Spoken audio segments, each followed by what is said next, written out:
Hello guys, this is Brian here with an update video. Today is Friday, October the 11th, 2019. And here is an update for my surgery. I had the spinal cord stimulator replacement surgery on last Tuesday, the 1st. And today I went to the doctor to have the staples removed from the incision. The incision looks good. The staples didn't hurt at all when they removed them. And matter of fact, they didn't have to replace the entire implant. They just did that, the battery component of it. Very easy surgery. And the reason why for those who don't know, didn't watch my other videos, the reason why they changed the implant from rechargeable to non-rechargeable was I had scar tissue forming. About 3 to 5 months ago, I noticed this, that I had to put more pressure against the charging paddle against my skin. So I had to, put more pressure on it to charge up because I had the rechargeable kind. And last month I went to the doctor and the Abbott rep was there too. And he said it could be scar tissue. And well, matter of fact, it was because, they cut open the incision and found scar tissue. And that can cause charging problems. And he said, well, we can try to remove the scar tissue, but there's no guarantee that scar tissue won't form again, So the second choice is to have a replacement to non-rechargeable. And I'm glad I did it. Now, I'd expect the insurance company to say yes. I did really expect them to say no, but they approved it within a week. So that was good. The surgery itself was not as painful like the first one at all. And the doctor told me about that. I said, well, are you bullshitting me? Surgery hurts, No, he said, really, since the pocket, underneath the muscles are already there, and since we're going to be leaving the leads in, you're not going to hurt like you did beforehand. And sure enough, he was right. And, Tuesday, obviously, you will have surgical pain, obviously. And obviously, when you wake up from surgery, you do hurt. I mean, who wouldn't? Who doesn't hurt from surgery? But I took Vicodin that night. I took Vicodin the next 2 days, Wednesday and Thursday. And Friday was my last day. And I only took it one Vicodin and one muscle relaxer on that Friday. Because I knew I was going to be in the car for a pretty long time. And since last Friday, I didn't have any medicine. So the surgical pain goes away really fast. It really does. Now, if you are going to be in the car every day, yeah, that will hurt a little bit more on the incision part. I had staples, like I said. They were removed. Didn't hurt today. The implant guy, the Abbott rep, was there, and he added, he kind of did some programming changes. He added a new program for my legs, because I had like a nerve pain in my legs.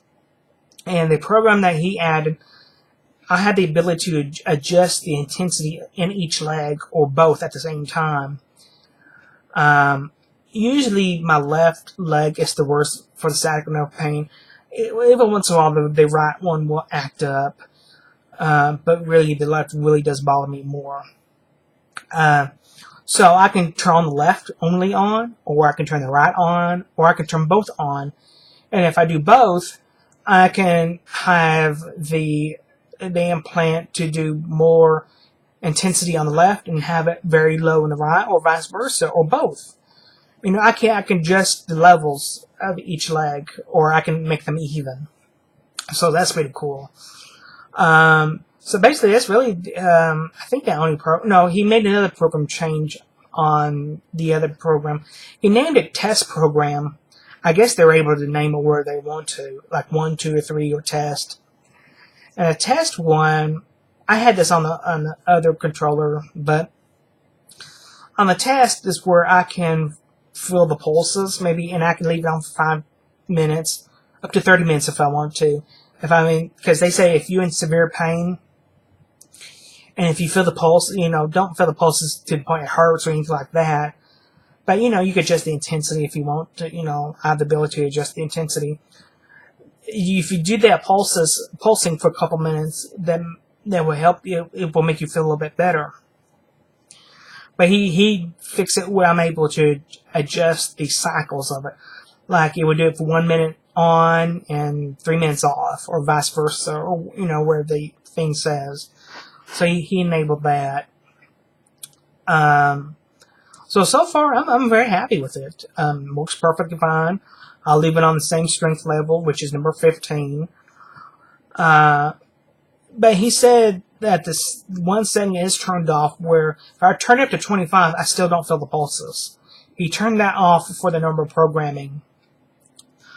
And I really don't understand that particular part. He said they do that for the non-rechargeable kind, so you don't get overstimulated. But he said if I want it turned back on, that's not a big deal. Just call him up and meet him at the doctor's office, which that's not a big deal. By the way, folks, don't ever be afraid to ask them to change the program or make any kind of changes or tell them that something doesn't work, because if they don't know, they won't fix it for you. You know what I'm saying? They're there to, like I speak, they're there to support you and make sure the device is working for you and make sure all the settings are correct and program it for your particular needs. So don't ever be afraid to ask them anything. Because if something is not working for you, they can change it and make it work for you. Don't give up. I mean, I have read where people don't say nothing and they just give up and say the device doesn't work. Well, if you don't tell the rep that, the rep can't help you. I mean, don't give up. I mean, don't be one of those people who don't say a word. Communication is the most important thing of the spinal cord stimulator for it to work right. Because the rep is there to help you. Now, if you end up at a doctor's office and the rep is not helping you and they don't communicate with you whatsoever, or tell the doctor you want another rep. My rep, he is wonderful. I mean, I have his cell phone and we text and he's there. I can ask him any kind of questions. My rep was there at the hospital. He was there in the pre-op, talked to me. He was there in the operating room because I remember seeing him before I was put to sleep. He was in the recovery room testing it, and also in the post-op. So they are there for, just don't be afraid to talk to them, and don't be afraid to say, hey, this particular setting is not working. Can you fix that?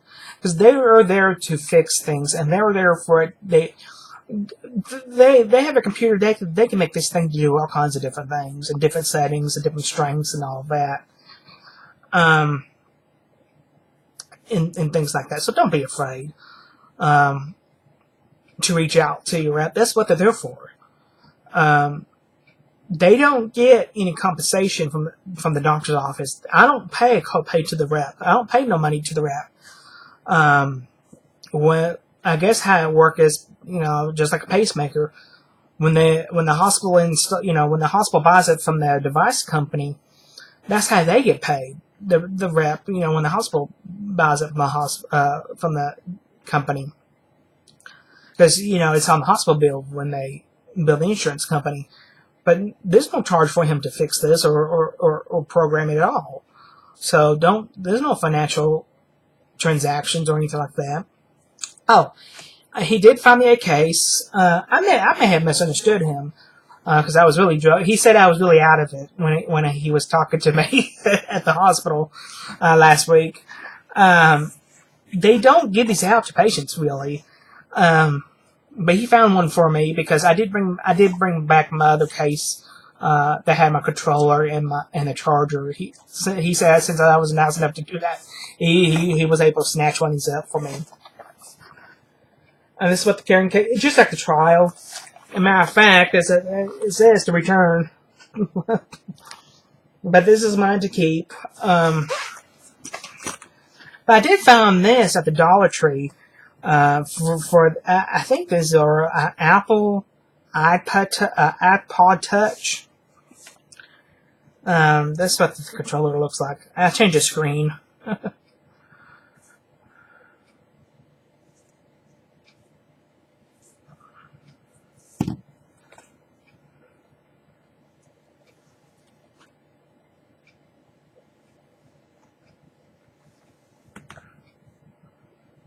I have to fix the date on here. It's off by one day. But I found this at the Dollar Tree for $1. And it fits in the carrying case too perfectly. So all you have to do is this. You know, you've seen these before. Just do this, and so I don't carry this outside. I don't leave the house with it or anything like that.